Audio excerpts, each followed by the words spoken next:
Today I want to share with you a story, a real life story that is one of my favorites because it has so much meaning, so much of a message about effectiveness. So I was speaking at a conference, national conference of a risk management association. And after my presentation, the president of the association came up to me and he said, "Norman, thank you very much for your presentation. I really enjoyed it." And obviously everybody else did. That's what he said. And he asked if I would sit with him because there was something he wanted to discuss with me. I sit with him at the lunch that we were just about to have. So I said, "Sure, of course." And when I went to sit with him, initially he was speaking to people on his right before he excused himself and came to talk to me. And he said, "Norman, I have this problem. Perhaps you've got some advice for me. The CEO of my organization, it was an insurance company, I report directly to him, but I could never get his attention. Even though I report directly to him, it's difficult for me to schedule any time to get on his calendar.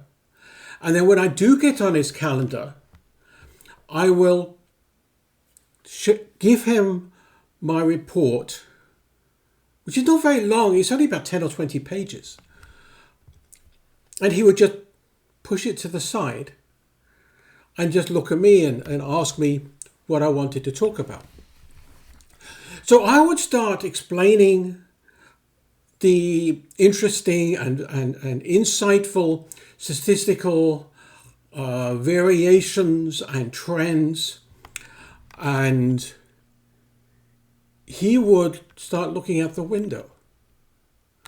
And then he'd come back and listen a little bit more, and then he'd look at his watch, and then the phone. And after only a short period of time, he would say, "Oh, I'm sorry. I just realized I have an important meeting. Can we come back and do this another time?" And as he's telling me the story about the CEO that just doesn't want to listen to him, I'm turning and looking out the window. And I'm looking at my watch. Will this guy ever stop? Because he's so boring. He's not telling me anything that I want to hear. And he's just talking in technobabble of statistical variances and language I don't really understand because it doesn't mean anything to me. And I could see how the CEO was feeling the same way. This guy was not relevant to that CEO. He didn't have anything that would influence any of the CEO's decisions.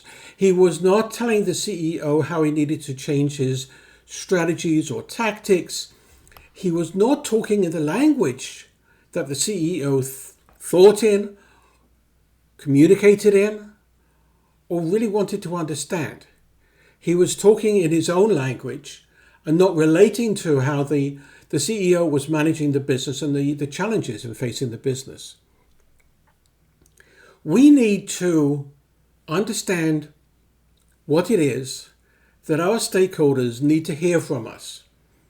What is relevant, what is actionable to them in their making decisions and running the business for success. We need to only communicate to them what they need to know, but we need to tell them when they need to know, and we need to communicate in a fashion that is easy for them to understand, to relate to what they're doing, to relate to the actions and the decisions and the risk-taking activities they're engaged in. We need to be relevant. This guy was irrelevant. And I think a lot of practitioners are irrelevant.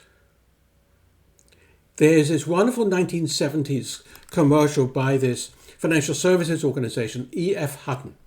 Now, E.F. Hutton doesn't exist anymore. They've acquired and been buried into some other organizations. But they had this wonderful commercial, which I've shared on today's blog post. There's a link to it there, where every time they talk, people listen because what they have to say is not only important and relevant,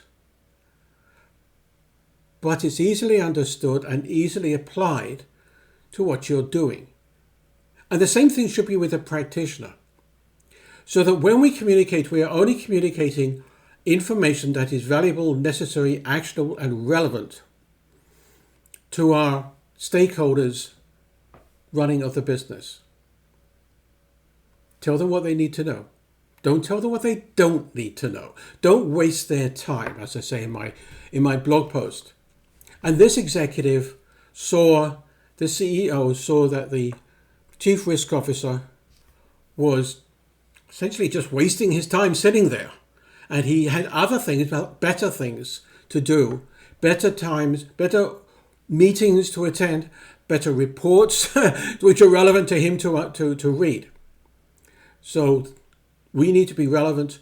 We need to get into the situation where when we speak, people are interested because they know that what is coming out of our mouths, what is in our reports, is relevant, useful, and actionable to them in their running of the business. Not like this chief risk officer who is just boring.